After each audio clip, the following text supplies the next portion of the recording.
how do two moms get pregnant? We're figuring that out. So we actually started the fertility journey before we even got married. Yes, we did. And we kind of kept it to ourselves because we know controversial, but here's the deal. We're ready to just be real and share our story and stop hiding parts of ourselves. And before we met, both of us knew being a mom was the most important thing to us. Most important thing. Most important thing.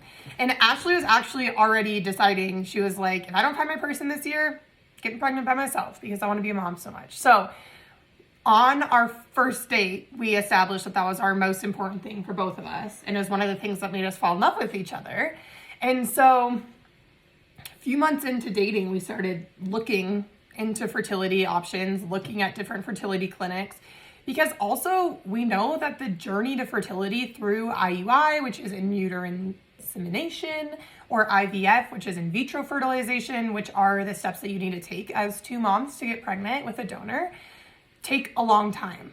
They can take years. And Ashley turns 30 next month. Crazy. No longer in my 20s. And we are excited to start the journey. So we started interviewing some fertility clinics. We looked some up. Ashley had been following one on social media forever.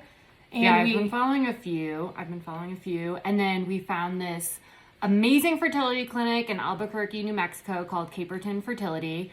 And what is most important to me is that they are trauma informed. And because when I was 8 years old, I had to have a gynecological, is that what it's called?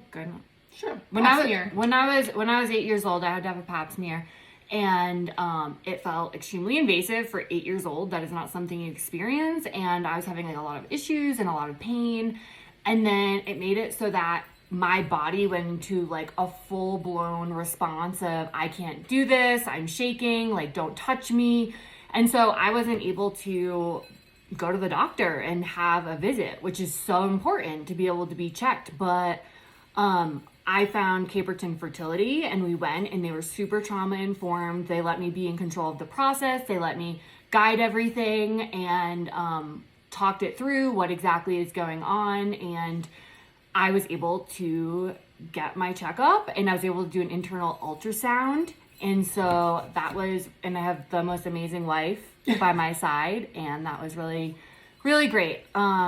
So we're really lucky to have found them. And then this week we have a hysteroscopy visit on Tuesday, which looks at the uterine lining, if there's abnormal bleeding, fibroids, just this full checkup of your uterus. And then it's basically a tiny little camera that they can put up there and see the inside of everything to make sure that everything's looking good.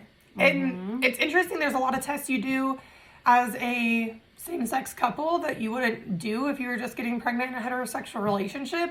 But it's kind of cool because it allows you to really know where your entire health is standing before you get pregnant. So we have the camera, which is the hysteroscopy, and then on Wednesday, what are we doing? It's the HSG fallopian tube check. So they're basically inserting something to see if my fallopian tubes are open. And if they aren't, it's something that you move to IVF quicker because IVF has higher chances of pregnancy, and insurance covers, you have to do so many rounds of IUI before you move on to IVF because it's cheaper and a less invasive process.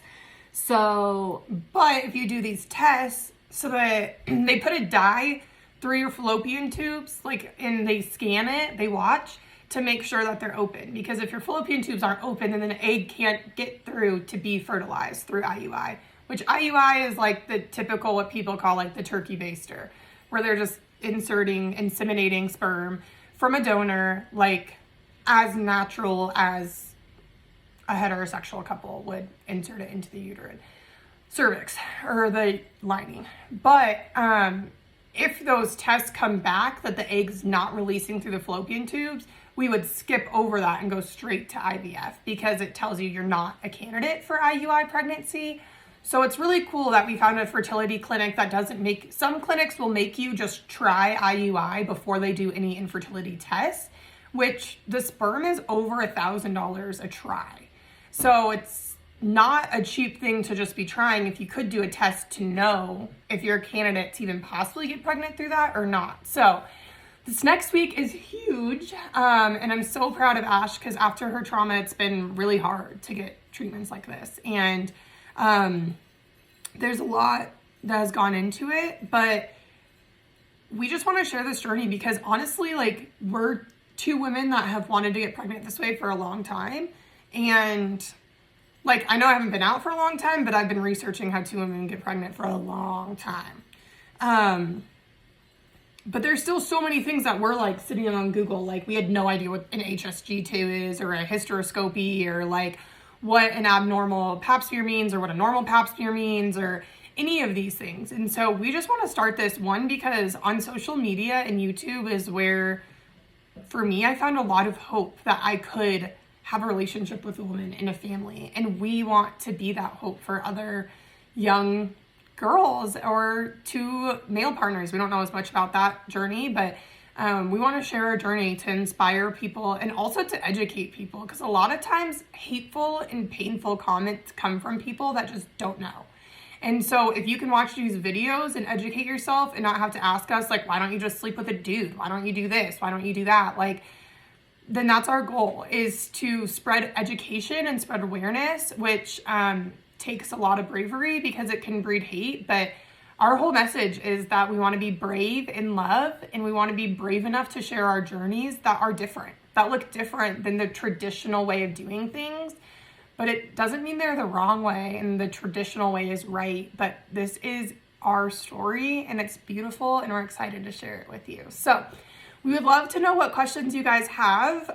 Questions that are asked in love will be answered. Questions that are asked in hate will be ignored or deleted.